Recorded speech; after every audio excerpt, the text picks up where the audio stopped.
Ya Habib, apa yang dimaksud dengan ta'aruf? Kebanyakan kata ta'aruf ini sering disalahartikan dan sering diartikan sebagai kenalan yang diakhiri dengan pacaran. Mohon pencerahannya Habib, dan juga berapa lama ta'aruf diperlukan ya Habib?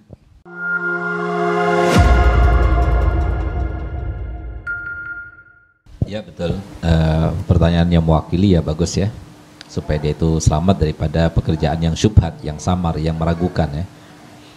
Jadi ta'aruf itu ya, ada ta'aruf yang syar'i, ada yang ta'aruf ghairu syar'i, tapi wat'i namanya itu, atau adat ya, adat istiadat.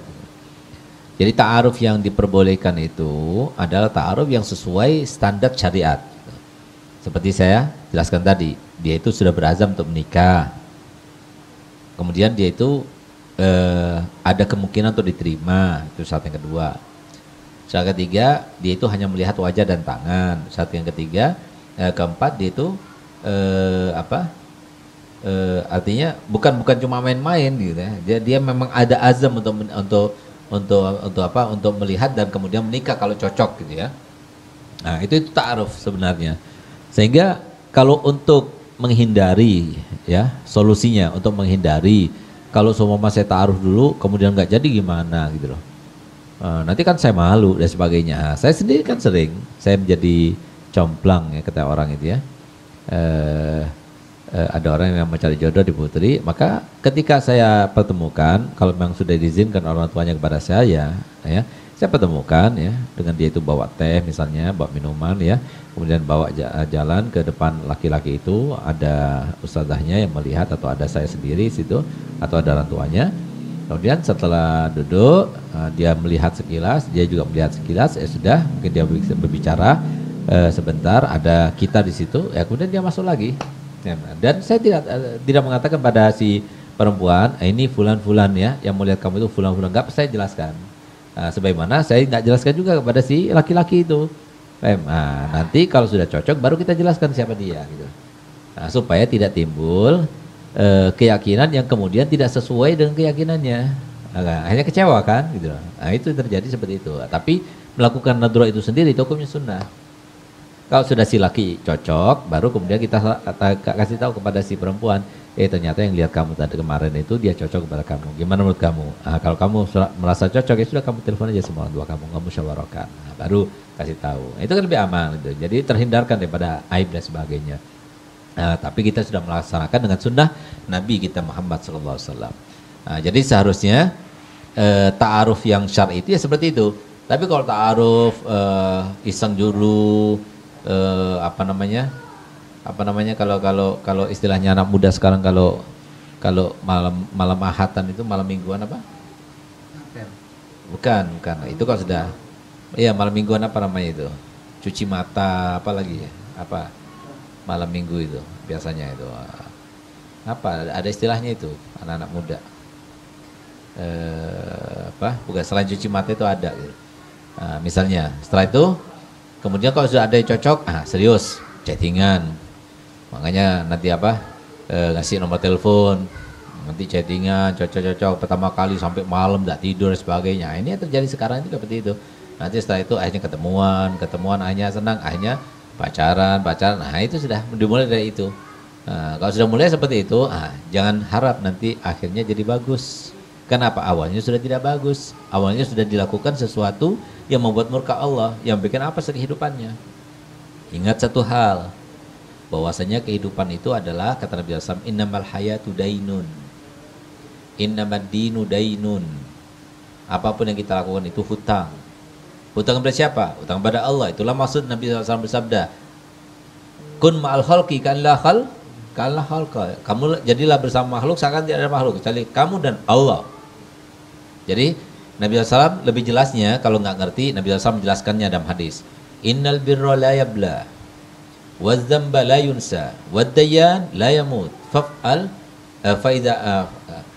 ma syi'ta fakamata dinu tudan. Jadi kata Nabi SAW, yang namanya kebaikan itu tidak mungkin sirna. Yang namanya dosa tidak mungkin dibiarkan, tidak mungkin dilupakan. Yang namanya zat yang menuntut balas selalu ada mengawasi. Kalau kamu sudah tahu itu, silahkan lakukan apa saja. Melakukan kebaikan silahkan. Melakukan keburukan silakan, tapi ingat, setiap kamu melakukan sesuatu berarti itu hutang kepada Allah. Jadi kalau kita itu berdosa berarti kita menghutangi kepada Allah. Untuk apa? Allah akan membayar dengan kesengsaraan, keapesan, kesulitan, himpitan, dan sebagainya.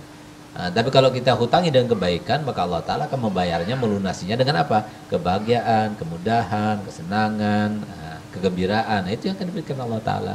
Nah, oleh karenanya hiduplah menghutangi Allah dengan kebaikan, sehingga kita akan hidup dalam keadaan bahagia.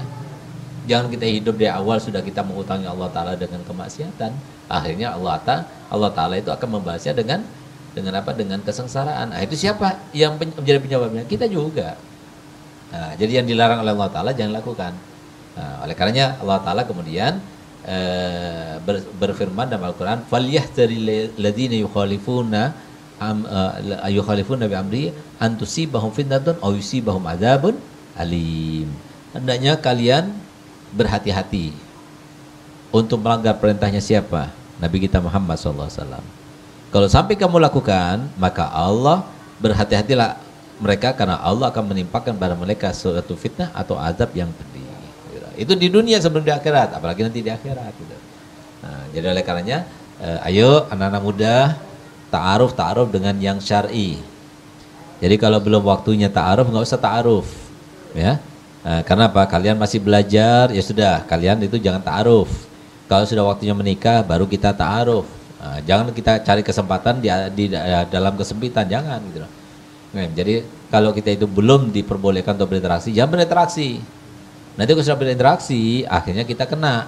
Nah, makanya sampai ada istilah zubihal ilm baina afkhatin nisa. Kalau kita itu masih belum selesai belajarnya, jangan main-main sama perempuan. Karena apa? Karena yang namanya ilmu itu dipenggal, disembelih di antara dua selangkah perempuan gitu loh.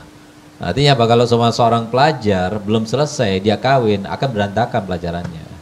Nah, oleh karenanya anak-anak muda, kalau belum waktunya menikah, jangan menikah. Jangan bermain-main api. Kalau sudah kena, terbakar, ya habislah, melepuh kita. Itu yang terjadi gitu loh. Jadi yang namanya akhir kehidupan atau puncak karir kita itu bukan perempuan, bukan. Puncak karir kita, puncak keinginan kita, puncak cita-cita kita itu adalah meraih dan menggapai ridhonya Allah. Perempuan, orang tua, itu semuanya adalah sebuah sarana untuk kita menggapai ridhonya Allah. Jangan jadikan tujuan akhir kita itu ke sana, jangan, rugi kita. Cari banyak hal yang bisa kita dapatkan lebih daripada itu semuanya, ya. Bahkan kalau sudah kita dapatkan itu, maka perempuan semuanya akan berebutan untuk dapatkan kita gitu. Nah, jadi seperti itu, ya. Ya mungkin penutup dari saya bahwasanya ingatlah kehidupan ini satu kali, ya. Di dunia ini cuma sekali, kemudian ada kehidupan selanjutnya, dan kehidupan selanjutnya itulah yang sangat-sangat menyulitkan. Bisa menyenangkan, bisa jadi menyedihkan. Ketentuannya sekarang kita sedang terapkan dan kita persiapkan gitu. Kalau kita taat kepada Allah dan Rasulnya, maka kita pasti akan senang nanti. Di kubur kita akan senang, ya. Di saat-saat semua keluarga kita sudah tidak peduli kita lagi, ya mungkin 1 minggu sekali dia datang menyirami kuburan kita. Tapi di saat itulah kita itu sudah senang. Kenapa? Karena kita sudah cukup amal. Nah, itu sekarang kita sedang bina. Tapi kalau kita banyak dosa, dari mulai kita dikubur, kita sudah akan diazab oleh Allah SWT. Jadi berhati-hatilah. Yang namanya kehidupan ini adalah sebuah hutang yang harus kita laksanakan dan harus kita bayar. Jadi jangan sampai kita sia-siakan kesempatan yang ada. Sebenarnya disebutkan oleh Sayyidina Abdullah bin Abbas, al-fursatu tamurru marras sahab fa idza madat lam ta'ud. Yang namanya kesempatan itu datangnya cuma sekali. Kalau sudah lewat begitu saja, maka tidak akan kembali lagi, terulang kembali, nggak ada lagi sudah. Ayo jangan sampai kita semuanya termasuk yang menyia-nyiakan modal dan kesempatan yang Allah berikan pada kita.